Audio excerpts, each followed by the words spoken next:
Hi and welcome back. So in this video we're going to try to avoid needing the user to type any code. However, in the last video I did mention that the user would not need to type any code at all, and I may have over-exaggerated slightly at this stage. We will be creating applications that the user can run, of course, without having to type anything. However, at this stage we're not going to go that far, simply because it's not really necessary for the purpose of this section. However, what we are going to do is to make sure that the program can run in one go without having to interact with the development environment during the program. And what I mean with this is we won't but we won't need to define variables and things like that while the program is running. So, to recap, what we're doing here is ask the user for their age and then multiplying their age by a few numbers and then giving them the age in seconds back. So we have a line of code that is the input. Then we convert that to an integer and multiply it, and then we print that out. So these three lines of code can be executed one after another as long as the user gives us their age.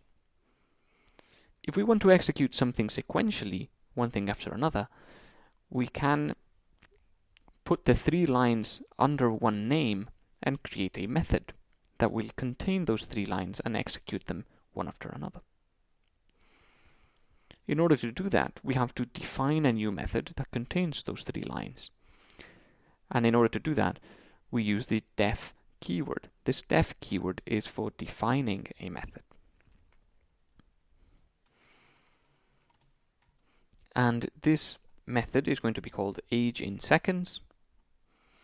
And we simply say def age in seconds, opening and closing bracket, and then a colon. And notice how Python, or rather the Python shell, instantly puts the next line under the method name and does not give us the three crocodile clips. So what we'll do is say user age equals input, enter your age, as we saw in the last video, then press enter. And notice that nothing happens, but we get another line to type our method in. And then we can say age seconds equals int user age times 365 times 24 times 60 times 60. And now we've had the age in seconds. And finally what we do is simply print you have lived 4 seconds, format age seconds, and then we print that. And now the only thing we have to do is call this age in seconds method, like so. Then when we call that, the first line will start executing and it will ask us for our age as we've defined above. And then it'll just give us the number of seconds we've lived for. So it'll get our age, put it in user age, then multiply it by these numbers, store it in age seconds, and finally print it out. And this is how we can avoid, or rather simplify our program and avoid having to create variables and do things like that. So this is a way to simplify it, but of course later on in the course we'll be looking at creating full-blown applications that the user doesn't have to type anything in for sure.